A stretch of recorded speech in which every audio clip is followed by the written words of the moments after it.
قاضی اعجاز مالکی نے، شیخ عبدالحق محدث دہلوی نے، دیگر بزرگ جو سیرت نگار گزرے انہوں نے لکھا ہے کہ نبی پاک صلی اللہ علیہ وسلم کے اندر 100 مردوں سے زیادہ طاقت تھی. 100 مردوں سے زیادہ طاقت. اب جو بات کہنے لگا ہوں، جو نتیجہ دینے لگا ہوں، اس پر خاص توجہ آپ فرمائیں گے. ذرا فکری طور پر، نظریاتی طور پر ایک چیز کو سمجھیے. ہم سمجھتے ہیں کہ جوان لڑکا ہے جی جو مرضی کرے، عمر ہے جی.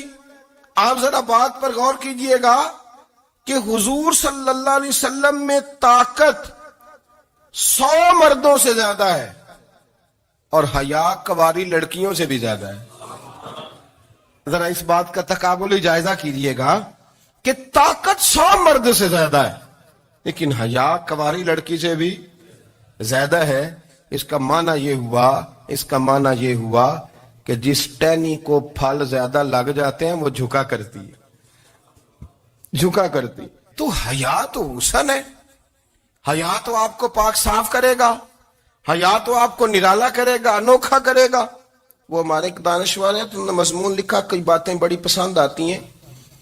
وہ کہتے ہیں کہ میری اہلیہ، ان کو بھی کسی نے مس گائیڈ کر دیا تھا، حالانکہ اچھی خاتون ہے، کسی نے مس گائیڈ کر دیا. تو وہ بھی سماجی اور ویلفیئر، اور یہ خواتین کو شوق ہوتا نا بننے کا، تو وہ بھی سماج کے اندر اچھا مقام تلاش کرنے کے موڈ میں آ گئی.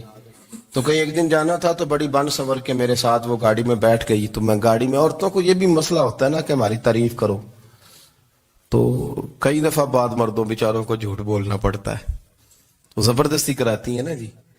تو اس میں گنجائش بھی دی ہے شریعت نے گنجائش دی ہے کہ کبھی بیوی کو راضی کرنے کے لیے خلاف واقعہ بات کرنی پڑے تو کر لینی چاہیے. تو وہ کراتی بھی ہیں. 3 موقع پر خلاف واقعہ بات کرنے کی اجازت ہے. واقعے کے خلاف بھی آپ بات کر سکتے ہیں، جنگ کے موقع پر 2 لوگوں کو صلح کرانے کے لیے اور بیوی کو راضی کرنے کے لیے کر لیں کوئی ایسی بات. بے شک اپنی طبیعت پہ جبر کر کے کر لے، گنجائش ہے، اجازت ہے. تو وہ کہتے ہیں جب وہ گاڑی میں میرے ساتھ بیٹھی بن سور کے، تو وہ تقاضا کرنے لگی کہ میں نے بڑے اچھے کپڑے پہنے ہیں پر آپ نے توجہ نہیں کرائی. وہ سیانا بندہ تھا، وہ چاہ رہا تھا کہ میری خاتون سمجھ جائے. وہ کہتے ہیں مجھے پتا تھا کہ بیچاری مس گائیڈ ہو گئی ہے، دل کی بڑی اچھی ہے، سیانی ہے، لیکن اس کو کچھ خواتین نے، کچھ لوگوں نے مل کے اس کو ذہن غلط کر دیا ہے کہ سماج میں نکلو، باہر جاؤ، کام کرو، فلاں کرو، اپنی مرضی سے جیو. تو میرے ساتھ گاڑی میں بیٹھی کہیں جانے کے لیے، تو مجھ سے کہنے لگی کہ آپ نے میری طرف توجہ ہی نہیں کی، آپ نے کوئی ذکر ہی نہیں کیا کہ میں کیسی لگ رہی ہوں. تو کہتے ہیں میں نے اسے کہا کہ اگر تو ناراض نہ ہو تو پھر میں صحیح والی تعریف کر دوں. تو اس نے کہا کہ آپ کر دیں. تو کہتے ہیں میں نے درد سے اور خلوص سے اپنی بیوی سے کہا، خلوص کے ساتھ. میں نے کہا میں تو روز گھر ہوتا ہوں، روز شام کو گھر ہوتا ہوں. اگر تو میرے لیے تیار ہوتی تو میں تیری تعریف کرتا، لیکن آج تو باہر جانے کے لیے تیار ہوئی، تو پھر ان سے تعریف کی امید رکھ جن کے لیے تو نے تیاری کی ہے. میرے لیے تیاری کرتی تو میں تو ہر شام تیرے پاس ہوتا ہوں. کہتے ہو میرے لفظوں میں درد تھا تو وہ بھی رو پڑی اور کہنے لگی آپ گاڑی روک دیں، مجھے باہر جا کے کسی کو راضی نہیں کرنا، میں نے اسے راضی کرنا ہے جس کو رب کریم نے میرا شوہر بنایا اور میرے لیے منتخب کیا ہے میرے ماں باپ کو. میں واپس لوٹتی ہوں. یہ ایک پہلو ہے سلگتا ہوا، اس کو سمجھا جائے. رسول کریم صلی اللہ علیہ وسلم عرب کی کواری لڑکیوں سے زیادہ حیا والے تھے. کواری لڑکیوں سے زیادہ حضور حیا فرمایا کرتے تھے. جب خانہ کعبہ کی مکہ شریف میں تعمیر ہو رہی تھی نا، اہل عرب اس کو تعمیر کر رہے تھے، تو نبی پاک صلی اللہ علیہ وسلم اپنے چچا حضرت عباس کے ساتھ خانہ کعبہ کی تعریف میں مصروف تھے. تو عرب کے لوگ چونکہ لمبا کرتا پہنتے تھے پیروں تک، تو نیچے اگر کسی وقت کوئی چیز نہیں بھی ہوتی تھی تو کسی کو وہ نظر نہیں آتی تھی، چونکہ پردہ رہتا تھا، لمبا کرتا پہنا ہوا ہوتا تھا. تو جب بچے، سرکار کی عمر مبارک بھی ابھی تھوڑی تھی، تو اس طرح بچے جب نکلتے تو وہ کئی دفعہ اپنی تہمت اتار دیتے نیچے سے، اور کوئی مزدوری کرنے لگتے تو 3-4 طے کر کے تہمت کی کندھے پہ رکھ لیتے. جس طرح کبھی دیہاتوں میں لوگ کپڑا سر پہ رکھتے تھے کہ اوپر اگر کوئی وزنی چیز رکھیں گے تو وہ تکلیف نہیں دے گی. نبی پاک صلی اللہ علیہ وسلم بھی سب لوگوں کے ساتھ خانہ کعبہ کی تعمیر میں شامل تھے. تو حضرت عباس رضی اللہ تعالیٰ عنہ نے کہا حضور سے، ابھی اعلان نبوت بھی نہیں فرمایا تھا، بھتیجے آپ بھی تامد اتاریے. یہ صحیح مسلم میں حدیث موجود ہے. اور اس کو کندھے پہ رکھ لیجیے، آپ اینٹیں اٹھا اٹھا کے لا رہے ہیں تو ذرا آپ کو تکلیف نہیں ہوگی. تو سرکار دو عالم صلی اللہ علیہ وسلم سے یہ بات کہی اور پھر جلدی سے حضور کی تہمت کو نکال کے نا، حالانکہ لمبا کرتا پہنا ہوا ہے، تو وہ جیسے ہی ان کے کندھے پہ رکھا اینٹیں رکھنے کے لیے تو سرکار تو زمین پہ گر گئے، بے ہوش ہو گئے، آنکھیں آسمان کی طرف. اور پھر حضور پکار رہے ہیں آزاری آزاری آزاری، میرا تامت دے دو، میرا تامت دے دو. کبھی کوئی شخص اس وجہ سے بھی بے ہوش ہوا ہے کہ میرے وجود سے کپڑا اتر گیا ہے؟ حالانکہ سرکار پر وہ بے ہوشی بھی نبی پاک کا وہ جو غلبہ ہے نا شرم و حیا کا، اس کی وجہ سے ہوئی. ورنہ تو حضور فرماتے ہیں کہ میری آنکھیں سو جاتی ہیں، دل تو میرا اس عالم میں بھی جاگتا رہتا ہے. تو سرکار زمین پہ تشریف لے آئے، آنکھیں میرا تامت دے دو، میرا تامت دے دو. تو جلدی سے انہوں نے تامت دیا تو حضور نے باندھ لیا. پھر طبیعت مبارک میں تسلی ہوئی. یعنی ہم اس رسول کے غلام ہیں کہ جن کے تو وجود سے کپڑا اتر جائے تو حضور برداشت نہیں کرتے، قبول نہیں فرماتے، تکلیف شروع ہو جاتی. لیکن یہاں نوجوان ہیں اور بڑا قد کاٹ ہے اور بڑے بڑے سمجھدار لوگ ہیں، گرمی آتی ہیں تو شارٹ کپڑے پہن کے گھومتے ہیں. ان کو خیال نہیں کہ یہ وہ والا لباس ہے جو باہر تو کیا گھر میں اماں کے سامنے نہیں پہننا چاہیے، بہنوں اور بیٹیوں کے سامنے نہیں پہننا چاہیے. آپ کی گفتگو میں شرم و حیا ہو، آپ کے لب و لہجے کے اندر حسن ہو.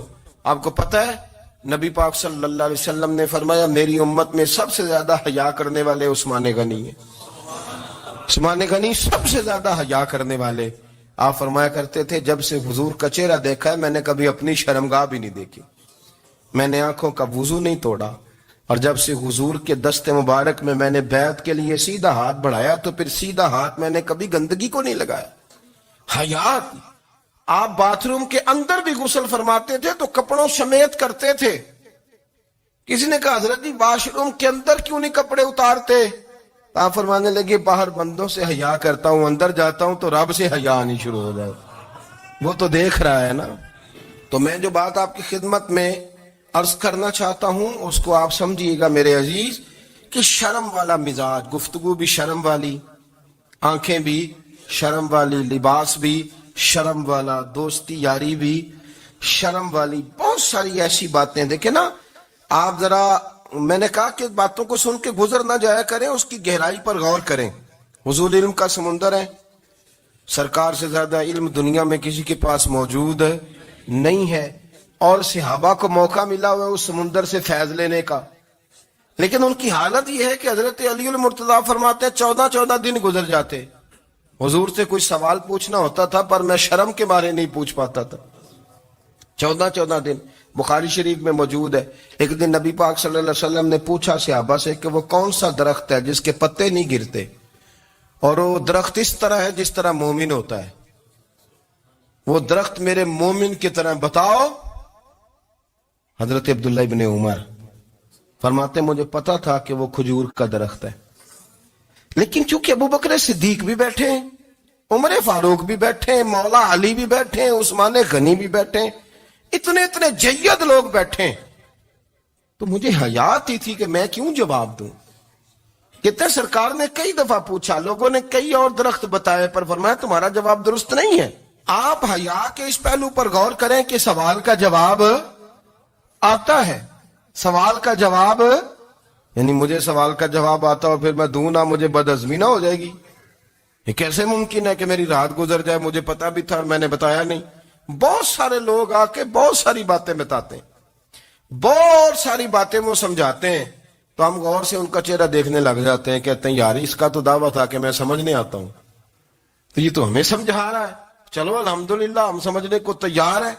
لیکن میرے عزیز پتہ بھی ہے جواب کا، علم بھی ہے، لیکن فرماتے ہیں میری حیا نے مجھے اجازت نہ دی کہ میں جواب دوں.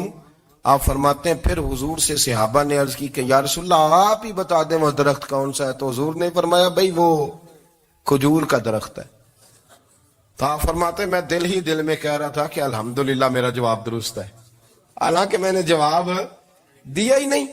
تو لفظوں میں حیا، جملوں میں حیا، آنکھوں میں حیا، اٹھنے میں حیا، بیٹھنے میں حیا، چلنے میں حیا ایک خوبصورت حسن ہے. اور نبی پاک صلی اللہ علیہ وسلم نے فرمایا جب تو بے حیا ہو جائے نا پھر تو آزاد ہے، پھر تو جو مرضی کا، پھر تو جو. اس لیے بزرگ جب کسی کو بے حیا کہتے تھے نا، اللہ اکبر، اور جب کسی کو کہتے تھے نا یہ بے حیا ہے تو لوگ سمجھتے تھے کہ کوئی ہلکی سی بات کر دی، لیکن ان کا معنی یہ ہوتا تھا کہ بس بھائی اب اس کے ساتھ کوئی کلام کرنے کی ضرورت ہے، اس کو اب اصلاح کی ضرورت نہیں، یہ بے حیا ہے. کیا معنی؟ کہ اب یہ جو اس کے دل میں آئے گا وہ کرے گا، جو اس کی طبیعت چاہے گی وہ کرے گا، اب یہ کسی پہلو بھی قابو آنے کو تیار ہے. بے حیا ہو گیا. بے حیائی بہت بڑا عیب ہے. اور جو لوگ کہتے ہیں کہ ہمیں بالکل آزادی ہونی چاہیے، ہمارا اپنا جسم ہے تو ہماری اپنی مرضی چلے گی. ایک وزیر صاحب ہے، پتہ نہیں میں ان کو جانتا تو نہیں، انہوں نے سینٹ میں تقریر کی ہے، میں نے ان کی بات سنی ہے. اس نے کہا نہیں بھائی، جسم رب کا ہے تو مرضی بھی تو رب کریم کی چلے گی، اور مرضی بھی اللہ کی. یہ مجھے تھوڑا سا مسئلہ ہے جسم پر، کبھی کبھی مجھے کثرت سفر سے الرجی ہو جاتی ہے. میرے ساتھ لوگ نا دل سے پیار کرتے ہیں. شاید ہی کوئی اچھا ڈاکٹر ہو جس تک میرے سنگی مجھے لے کے نہ گئے ہوں، پر جسم اللہ کا ہے نا، مرضی بھی جب وہ چاہے گا صحت دے گا. کیوں کچے کاموں میں لوگ پڑ گئے، کیوں غلط لوگ سوچ میں پڑ جاتے ہیں؟ یہ اسی کا ہے. اور جب وہ چاہے گا، آپ اس بات کو اچھے طریقے سے سمجھ لیں کہ جو اپنی مرضی چوکوں چوراہوں میں کر رہے ہوتے ہیں نا، جو مرضی گند مند، وہ جانور ہوتے ہیں. وہ جانور ہوتے ہیں جو نہ چوک دیکھتے ہیں، نہ گلی دیکھتے ہیں، نہ انہیں پتہ ہوتا ہے کہ جگہ کون سی ہے. وہ انسان، میں نے کہہ دیا جو میں نے کہنا تھا، میں نے کہہ دیا. وہ جانور ہوتے ہیں. اور جو کچھ انسان ہوتے ہیں نا، ان کے اندر کچھ نہ کچھ پھر شرم حیا بھی ہوتی ہے. وہ چوکوں چوراہوں میں وہ حرکتیں اور وہ کام نہیں کرتے جو جانور کرتے ہیں. ان کے لیے بڑے پردے ہوتے ہیں، ان کے لیے بڑی باتیں ہوتی ہے، ان کے لیے بڑا کچھ ہوتا ہے. جو بالکل آزاد ہو جائے، کوئی پتہ نہ ہو کس وقت کیا کہنا ہے کیا کرنا ہے، تو پھر وہ دائرہ انسانیت سے خارج ہو جاتا ہے. ہم آپ کو کیا دعوت دیں؟ آپ تو وہ باتیں کر رہے ہیں جو اسلام کا انسانیت کے حق میں بھی ٹھیک نہیں. آپ تو وہ والی باتیں کر رہے ہیں جن کا انسانیت بھی تقاضا نہیں کرتی کہ یہ باتیں ہونی چاہیے. لیکن ایک بات، میں تو جذباتی نہیں ہوتا، میں بڑے غور سے چیزوں کو دیکھتا ہوں، سنتا ہوں. اور نہ میں ان موسمی مینڈکوں کی، وہ مجھے رات ایک صاحب کہنے لگے جی بڑے بڑے مولوی ایک بندے کے ساتھ بیٹھے ہوئے ہوتے تھے اور وہ روزے میں بڑے بڑے درس دیتا تھا تو وہ بھی فلانی حرکتیں کر رہا ہے. تو میں نے کہا ہم نے تو پرانا کہا تھا کہ موسمی مینڈک ہے، تو پرانے کہہ رہے ہیں کہ اداکار ہے. تو وہ جہاں کاسٹ کریں گے وہاں وہ اداکاری کرے گا. آپ کسی مذہبی جگہ کر لیں تو وہاں کر لے گا، کہیں اور جگہ کریں گے تو ہم تو پرانا کہہ رہے ہیں. تو کسی کو کبھی سمجھ آتی ہے تو کسی کو کبھی اور جگہ جا کے سمجھ آتی ہے. ہم ان لوگوں سے پریشان نہیں ہوتے. کیوں؟ سن لیں، کوئی مایوسی نہیں. ان کے اندر جتنا زور ہے وہ لگائیں. یہ ملک بنا ہے رسول اللہ کے نام پہ، یہ اللہ نے تحفہ دیا ہے امت مسلمہ کو. یہ نبی پاک کے نام پہ بنا ہے تو یہاں جھنڈا بھی وہی والا بلند ہونا ہے جو مدینے والے رسول کا جھنڈا ہے، اور یہاں وہی کام چلے گا جو نبی پاک نے بیان فرمایا. تو اس طرح کئی لوگ آتے ہیں، وہ شور شار کرتے ہیں، چلے جاتے ہیں. اتنے نہ پریشان ہوا کریں. بہت سارے لوگ تو بیچارے اس قابل بھی نہیں ہے کہ ان کا نام لیا جائے. مطلب اتنا ہم ان کو اہمیت دے دیں، ان کا ذکر کریں، ان کا نام لیں، ان کی بات